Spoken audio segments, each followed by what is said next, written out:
আচ্ছা, তাহলে আজকে আমাদের আলোচনার বিষয় কি? আজকের আমাদের আলোচনার বিষয় হচ্ছে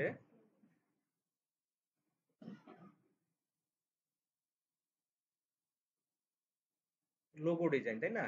অবস্ট্রাক্ট মার্ক লোগো ডিজাইন। আমরা অলরেডি জেনেছি যে অবস্ট্রাক্ট মার্কটার লোগোটা কি। হ্যাঁ, এখানে স্পেসিফিকেশন শিটে সেটা উল্লেখ করা আছে। আপনার কাজটা এই ধরনের কাজ করার পূর্বে এই শিটগুলো ফলো করবেন, আর এখানে যে প্রশ্নগুলো আছে সেগুলো অবশ্যই আপনারা হচ্ছে করবেন, ঠিক আছে? আর কাজ করার সময় এটা হচ্ছে একটা মাস্টার প্রসেস। আপনি যদি অবস্ট্রাক্ট লোগো তৈরি করতে চান, কোন কোন বিষয়গুলো আপনাকে ফলো করতে হবে সেখানে সেটা এখানে উল্লেখ করা আছে। তো এই কনসেপ্ট গুলো আমাদের আর কি লোগোর মধ্যে থাকতে হবে। হ্যাঁ, তাহলে আমাদের লোগোর মধ্যে কোনো ভুল হবে না আর কি। তো যাই হোক, আমরা কাজ শুরু করে দেই। এখানে কয়েকটা স্যাম্পল লোগো দেওয়া আছে। আমরা এই ধরনের লোগোগুলো করার চেষ্টা করব। কিভাবে আমরা এই ধরনের লোগো তৈরি করতে পারি। অবস্ট্রাক্ট লোগো, ইলাস্ট্রেটরের মধ্যে কাজটা করব। প্রথম যে লোগোটা দেওয়া আছে দেখেন, এখানে ত্রিভুজের মতো দেখা আছে, তাই না? আসলে মূলত এখানে ত্রিভুজ দেখা গেলেও আসলে ত্রিভুজ দিয়ে করা হয়নি। এটা আসলে করা হয়েছে লাইন টুল দিয়ে। এখানে একটা জিনিস দেখেন, এই যে মাঝখানে অংশগুলো দেখেন, হ্যাঁ, মাঝখানে অংশগুলোতে দেখেন একটা লাইন আর একটা লাইনকে ওভারল্যাপিং করতেছে। এইটাই করব। পরের লোগোটা হচ্ছে লাইন দিয়ে, এরপর লোগোটা হচ্ছে পলিগন দিয়ে, পরের লোগোটা করা হয়েছে হলো বৃত্ত দিয়ে এবং হচ্ছে লাইন দিয়ে। পাশাপাশি আমাদের হেল্প করছে হলো শেপ বিল্ডার টুল। এখানেও শেপ বিল্ডার টুল, এখানেও আমরা চাইলে শেপ বিল্ডার টুল ব্যবহার করতে পারি, ঠিক আছে? তা আমি চেষ্টা করছি এইভাবে দেখানোর। আপনারাও কিন্তু এই প্রসেসে বিভিন্ন ধরনের লোগো তৈরি করতে পারবেন, যেটা দেখাই দিব আর কি। আচ্ছা, প্রথম যে লোগোটা সেটা যদি আমরা তৈরি করি, এই যে লাইন ড্রয়িং করলাম, ঠিক আছে? লাইন নেওয়ার সময় এখানে ফিল কালারটাকে আমরা নান করে দিব। স্ট্রোকে যে ডিফল্ট কালার ব্ল্যাক কালারটা সেটা থাকবে। হ্যাঁ, আর এখানে হচ্ছে এই আর কোনো সেটিং নাই। এভাবে আমরা লাইন ড্রয়িং করব। করার পরে হচ্ছে এখানে ইফেক্ট, ডিস্টোর্ট অ্যান্ড ট্রান্সফর্ম, দেন এখান থেকে হচ্ছে ট্রান্সফর্ম, এখানে যাব। যাওয়ার পরে এখানে আমরা যেহেতু ৬টা লাগতেছে, আমি এখানে ৬০ ডিগ্রি দিয়ে দিলাম, ঠিক আছে?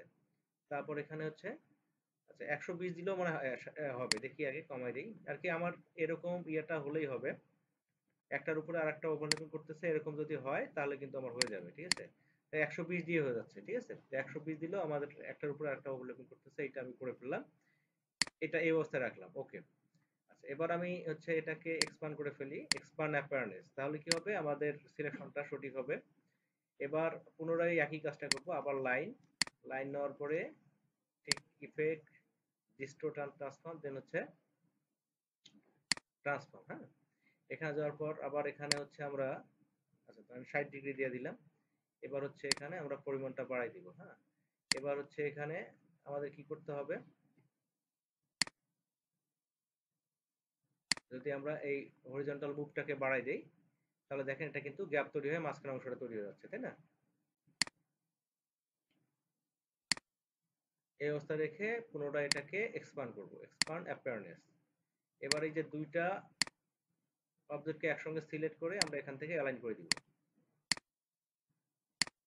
ওকে। আচ্ছা, এরকম শেপ হয়ে গেল। এবার কি করতে হবে, সবগুলো সিলেক্ট করব। সবগুলো সিলেক্ট করার পর এখান থেকে হচ্ছে স্ট্রোকটা বাড়াই দিব। দেখেন আমাদের কিন্তু আকৃতি চলে আসছে। এবার স্ট্রোকটাকে স্ট্রোক আকারে রাখা যাবে না, আমরা এটাকে কি করব, ফিল করব। অবজেক্ট, এখান থেকে এক্সপান্ড, ফিলটাকে উঠাই দিব, স্ট্রোক চেক থাকবে, দেন ওকে। এই অবস্থা হয়ে যাবে, তাই না? এবার আমরা কি করব, এই সবগুলো অবজেক্ট মিলে দেখেন এটা কিন্তু আলাদা আলাদা অবজেক্ট আছে। আপনি যদি আনগ্রুপ করেন প্রত্যেকটাকে আপনি আলাদা আলাদা এখানে সিলেক্ট করতে পারবেন। হ্যাঁ, প্রত্যেকটা আলাদা করা যাবে। তো আমরা কি করব, সবগুলো অবজেক্ট মিলে ফার্স্ট হচ্ছে একটা অবজেক্ট তৈরি করব। করার পরে এই যে মাঝখানে অংশটুকু যে গ্যাপ জায়গাটা করে দেখা যাচ্ছে, নেগেটিভ স্পেস, এই যে জায়গাগুলো দেখা যাচ্ছে, এই আমরা জায়গাটাকেই ব্যবহার করব, ঠিক আছে? আর এই দিকের অংশগুলোকে আমরা বাদ দিয়ে দিব। এটার জন্য কি করতে হবে, এখানে সবগুলো মিলে একটা অবজেক্ট তৈরি করে নিতে হবে, ইউনিট হয়ে যাবে। এবার এর উপরে কি করব, রাইট ক্লিক, এখান থেকে রিলিজ কম্পাউন্ড পাথ, ঠিক আছে? রিলিজ কম্পাউন্ড পাথ করলে এই যে মাঝখানের যে ফাঁকা অংশগুলো, এই অংশগুলো কিন্তু অবজেক্টে কনভার্ট হয়ে যাবে। এবার হচ্ছে এখান থেকে কি করব, আমরা এক্সট্রা যে অবজেক্টগুলো আছে সেগুলো আমরা ডিলিট করে দেব। ক্লিয়ার? তাহলে জিনিসটা আমরা আরেকবার দেখি ফুল প্রসেসটা। প্রথমে কি করতে হবে, প্রথমে হচ্ছে আমাদের এখান থেকে হচ্ছে লাইন নিতে হবে, লাইন নেওয়ার পর এখানে ইফেক্ট ডিস্টোর্ট ট্রান্সফর্ম, দেন এখানে ট্রান্সফর্ম, এখানে যাওয়ার পরে এখানে 60 ডিগ্রি দিলেও হবে, 120 দিয়েও হচ্ছে। তারপর এখানে জাস্ট এই সংখ্যাটা বাড়াই দিব, ওকে। এবার জাস্ট এটা কি করতে হবে, এক্সপান্ড অ্যাপারেন্স করে নিতে হবে। একই কাজটা আমরা আরেকবার করব, লাইন ঠিক ইফেক্ট ডিস্টোর্ট ট্রান্সফর্ম, এখান থেকে ট্রান্সফর্ম, এখানে 60 ডিগ্রি, এখানে হচ্ছে আমরা সংখ্যাটা বাড়াই দিব, 5টা দিতে হবে অবশ্য। তারপরে সেখানে হরিজন্টাল মুভটাকে বাড়াই দিব, ঠিক আছে, এভাবে। দেন ওকে। এবার আমরা এটা কি করব, এক্সপান্ড অ্যাপারেন্স। এবার দুইটা অবজেক্ট একসঙ্গে সিলেক্ট করে আমরা এখান থেকে হরিজন্টাল ভার্টিক্যাল দুই দিক থেকে সেন্টার আউট করে দেব। করার পরে এর স্ট্রোকের থিকনেসটা আমরা বাড়াই দিব, ঠিক আছে। এরকম হয়ে গেলে আমরা এখান থেকে এটাকে এক্সপান্ড অ্যাপারেন্স করে ফেলবো, এক্সপান্ড করে ফেলবো আর কি। এরপর এটাকে ইউনিট করে দিব, ঠিক আছে। রাইট ক্লিক, এখান থেকে রিলিজ করে দিব, এক্সট্রা এলিমেন্ট গুলোকে এখান থেকে বাদ দিয়ে দিব, তাহলে আমাদের এই ধরনের লোগো তৈরি হয়ে যাবে, ঠিক আছে। আচ্ছা, এইভাবে আপনারা লাইন দিয়ে আরো কিন্তু অনেক করতে পারেন। আচ্ছা, আরেকটা আমি দেখাই দিই, তাহলে আরেকটু ক্লিয়ার হয়ে যাবে। ধরেন যে এবার এর আগে সিঙ্গেল লাইন নিলাম, এখন ডাবল নিচ্ছি, ঠিক আছে। দুইটা মিলে গ্রুপ করে দিচ্ছি, গ্রুপ ইফেক্ট ডিস্টোর্ট এন্ড ট্রান্সফর্ম, দেন এখান থেকে ট্রান্সফর্ম, হ্যাঁ। যাওয়ার পরে এখানে পুনরায় 60 ডিগ্রি, এখানে হচ্ছে 5টা কপি, এখানে হরিজন্টাল মুভ আমরা একটু বাড়াই দিই, তাহলে দেখেন এটা আলাদা একটা শেপ হচ্ছে। এবার এটাকে ওকে করে দেই, অবজেক্ট এক্সপান্ড অ্যাপারেন্স। আচ্ছা, এবার এটাকে একটু আমরা রিশেপ করব, এখান থেকে হচ্ছে শেপ বিল্ডার টুল। শেপ বিল্ডার টুল নেওয়ার পরে ধরেন যে হচ্ছে আমি এটাকে এভাবে রিশেপ করে দিলাম, এটা যদি এরকম থাকে তো পরেরটা এইভাবে যাবে, তাহলে তারপরটা কিভাবে যাবে, এইভাবে, তারপরটা এইভাবে,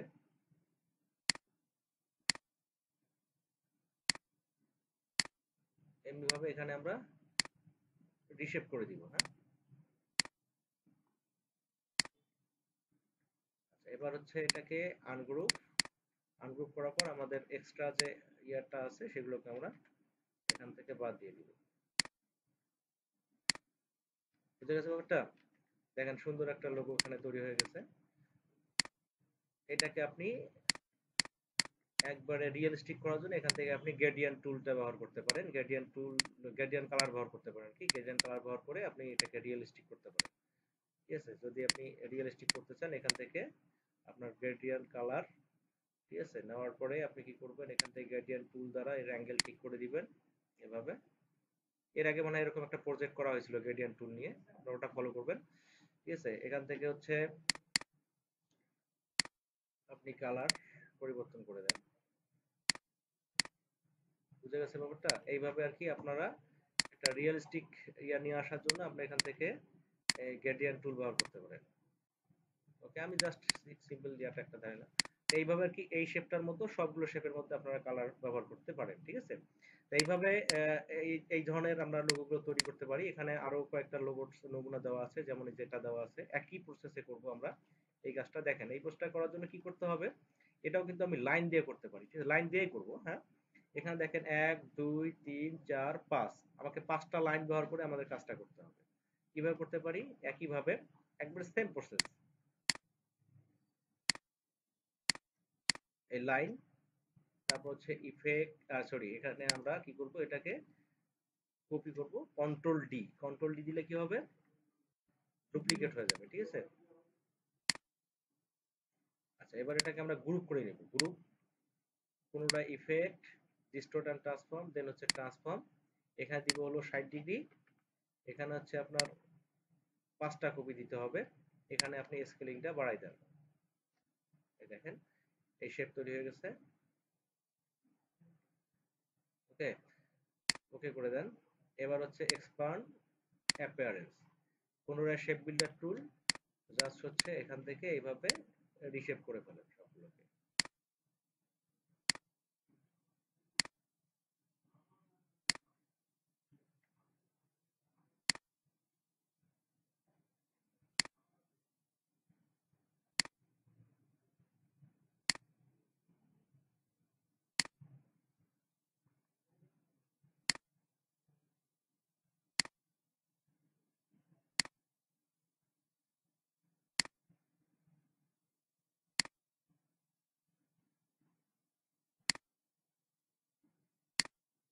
আসলে অবস্ট্রাক্ট লোগো তৈরি করা খুবই ইজি প্রসেস, যেহেতু এটার কোনো স্পেসিফিকেশন নাই যে আপনাকে এইভাবেই করতে হবে।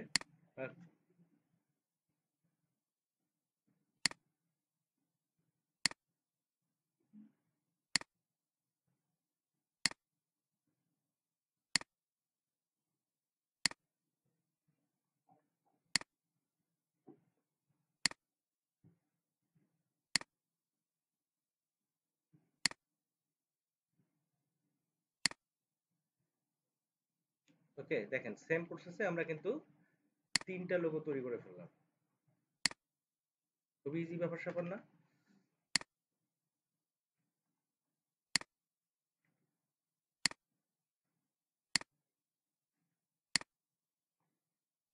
এটা ডাইরেক্ট সিলেকশন টুল দিয়ে এক্সট্রা অবজেক্ট গুলোকে বাদ দিয়ে দিলাম। আপনি চাইলে এই যে এখানকার মতো আপনি এই শেপ গুলোতে কি করতে পারেন, এই যে এই গ্রেডিয়েন্ট কালার ব্যবহার করতে পারেন, অথবা আপনি এই নেগেটিভ স্পেসটাকে ব্যবহার করতে পারেন, আমরা মাঝখানের অংশটাকে আমরা ব্যবহার করতে পারি, ঠিক আছে? এই আনগ্রুপ, আচ্ছা এখানে লাইন থিকনেস বাড়াই দেই। মানে দুই ভাবে এটা ব্যবহার করা যাবে, একটা হচ্ছে সরাসরি আপনাকে এগুলোর মধ্যে কালার ব্যবহার করে আপনি কাজ করতে পারেন,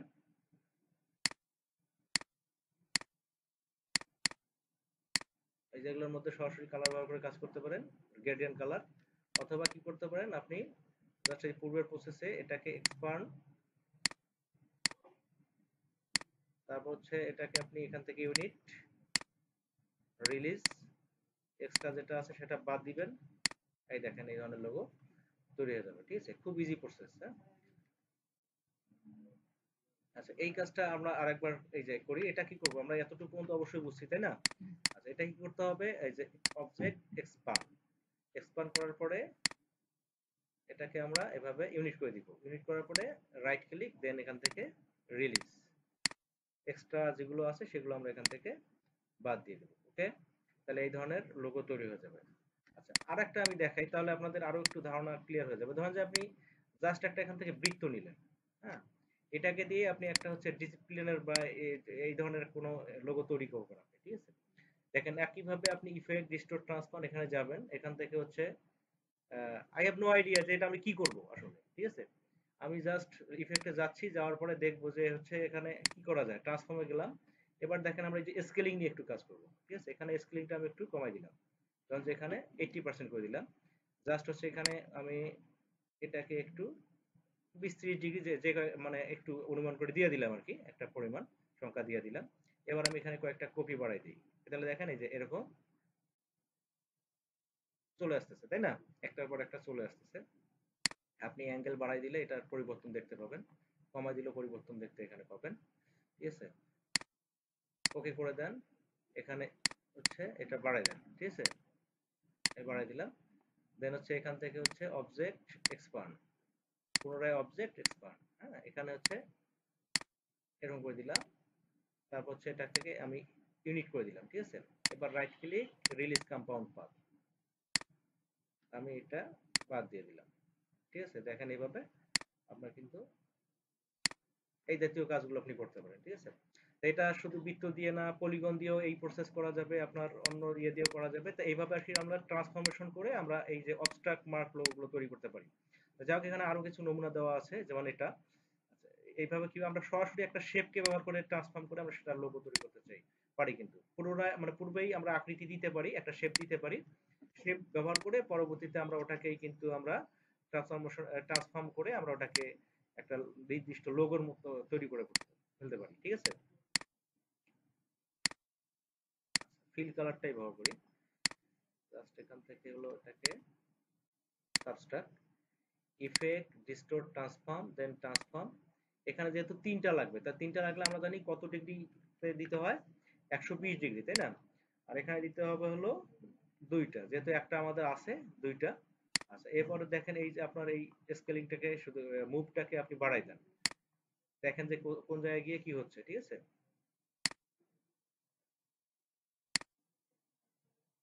খুব ইজি ব্যাপার স্যাপার না? জাস্ট এই জিনিসটার মধ্যে অনেক কিছু লুকায়িত আছে, আমরা যদি একটু ভালোভাবে ইয়ে করি তাহলে আমরা কিন্তু অনেক কাজ শিখতে পারবো, ঠিক আছে?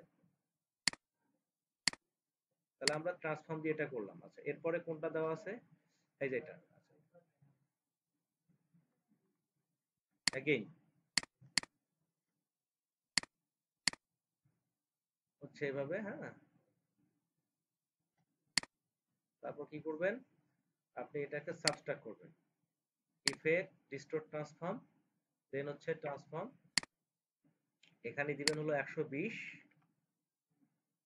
এখানে দিবেন হলো 2টা, এখানে হরিজন্টাল স্কেলিংটা এটার স্পেসিফিকেশন নাই, যতটা দিলে মিলবে বা ভালো লাগতেছে ঠিক ততটা পরিমাণ আপনি এখানে দিয়ে সংখ্যা দিয়ে দিবেন, ঠিক আছে।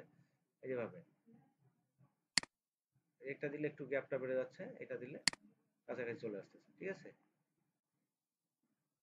এরপর হচ্ছে কি করতে হবে, এক্সপান্ড করতে হবে। ক্লিয়ার? আচ্ছা, এখানে আর একটা নমুনা দেওয়া আছে, এই লোগোটা, এটা কিভাবে করতে পারি, আমরা হচ্ছে এখান থেকে হলো এই যে এই টুলটা ব্যবহার করবো, পোলার গ্রিড। পোলার গ্রিড নেওয়ার পরে দেখেন এখানে জাস্ট আপনারা হয়তো এরকম দেখতে পাবেন, এরকম দেখতে পাবেন, ঠিক আছে। এটা কি করবেন, এটা হচ্ছে এই গ্রিডটা যখন আমরা তৈরি করব, করার সময় আমরা মাউসের লেফট বাটনটা ছাড়বো না, না ছেড়ে যদি আমরা ডাউন অ্যারোটা চাপি তাহলে দেখবেন যে বৃত্তগুলোর পরিমাণটা কমে যাবে, হ্যাঁ। আর লেফট অ্যারো চাপলে কি হবে, এই সেগমেন্ট গুলো যেগুলো আমাদের লাইনের অর্ধেক অংশ পড়ে আছে সেগুলো আমাদের এখানে কমে যাবে, ঠিক আছে। আর আপ অ্যারো চাপলে বৃত্তগুলো বাড়বে, রাইট অ্যারো চাপলে সেগমেন্ট গুলো বাড়বে। অর্থাৎ রাইট আর লেফট হলো আবার সেগমেন্ট গুলো কমানো, আর আপ আর ডাউন হচ্ছে আর বৃত্ত, ঠিক আছে। এইটা আমাদের ইয়ে রাখতে হবে। তো এখানে আমি 6টা নিব, 1 2 3 4 5 6, 6টা হয়েছে না, 1 2 3 4 5 6টা লোগো হয়েছে, 6টা বৃত্ত হয়েছে। এরপর হচ্ছে কি করবেন, যখন আপনি এটাকে ড্রয়িং করবেন আর কি, এখানে রেখে দিবেন, এবার শিফট চেপে ধরবেন, শিফট চাপার পরে প্রথমে মাউসটা ছাড়বেন, তারপর হচ্ছে কিবোর্ডটা ছাড়বেন, তাহলে এটা হচ্ছে গোলাকার হয়ে যাবে এভাবে, বুঝছে। আচ্ছা, এবার আমরা এর উপরে একটু লাইন টুল অ্যাপ্লাই করে কাজ করব। কি করবেন, এখান থেকে জাস্ট লাইন নেবেন, এভাবে লাইন ড্রয়িং করবেন। আচ্ছা, এটার দরকার নেই। কন্ট্রোল ওয়াই চাপলে কি হবে, আমরা পুরো লাইনটাকে দেখতে পাবো, তাই না। এই এই লাইনটাকে জাস্ট যাতে এই আমাদের বৃত্তটা ছেদ করে এইভাবে রাখতে হবে, কোনো গ্যাপ রাখা যাবে না, এর উপরে আমাদের এইভাবে ফিক্সড করে দিতে হবে। এমনি ভাবে প্রত্যেকটা লাইন প্রত্যেকটা বৃত্তের উপর এইভাবে বসাই দিতে হবে, হ্যাঁ। আমরা জুম করে দেখবো যে আসলে কোনো জায়গায় গ্যাপ আছে কিনা, একটু ভিতরে ঢুকলে সমস্যা নাই, কিন্তু বাইরে থাকলে আমাদের যদি এখানে গ্যাপ থাকে, মানে যদি ওভারল্যাপিং না হয়, তাহলে কিন্তু আমাদের পরের যে আমি যে কাজটা করতেছি সেই কাজটা কিন্তু হবে না, হ্যাঁ।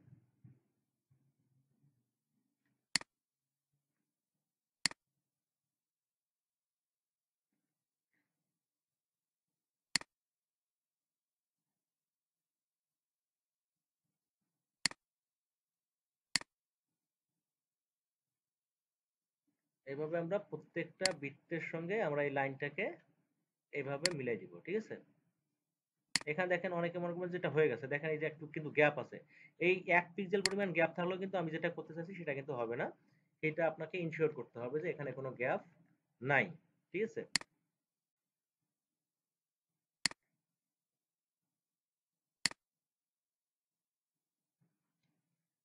ওকে। আচ্ছা, এবার কি করব, এখানে হচ্ছে আমরা কন্ট্রোল আর কমান্ড দিলে কি হবে, রুলার চলে আসবে, জাস্ট এই গাইডটা নিয়ে জাস্ট এই মাঝখানে বসাই দিব। এবার এই গাইডের মাঝখানে আমরা এই লাইনটাকে মিলাই দিব, ঠিক আছে, মানে অর্ধেক পর্যন্ত করতে যাচ্ছি। এবার কি করব, সম্পূর্ণ বৃত্তটাকে এভাবে সিলেক্ট করব।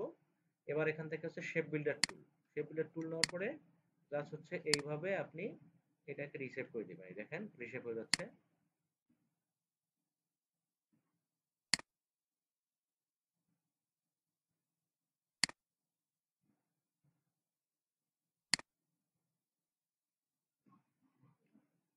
ওকে। এরপর হচ্ছে ডাইরেক্ট সিলেকশন টুল দিয়ে আমাদের এখানে এক্সট্রা যে এলিমেন্ট গুলো আছে সেগুলোকে এখান থেকে বাদ দিয়ে দিতে হবে। আচ্ছা, এখানে আমি চাচ্ছি যে এখানে এই জায়গাগুলো থাকবে না, এই যে আনগ্রুপ করে নেন, শুধু এই যে একটা করে থাকবে, একটা বাদ থাকবে, আনগ্রুপ, এটা বাদ, এটা বাদ, ঠিক আছে। এবার উপরের তিনটাই আপনি সিলেক্ট করেন, নিচে আর করার দরকার নাই, এটা করার পরে এখান থেকে কপি করেন, তারপর এটাকে এবার রোটেট। ওকে, রোটেট করার সময় এই মাঝখানের অংশটা এখানে মিলাই দিতে হবে অবশ্যই, যাতে এর উপরে মিলে যায় সেটা আমাকে এখানে অবশ্যই সেটা ইনশিওর করতে হবে।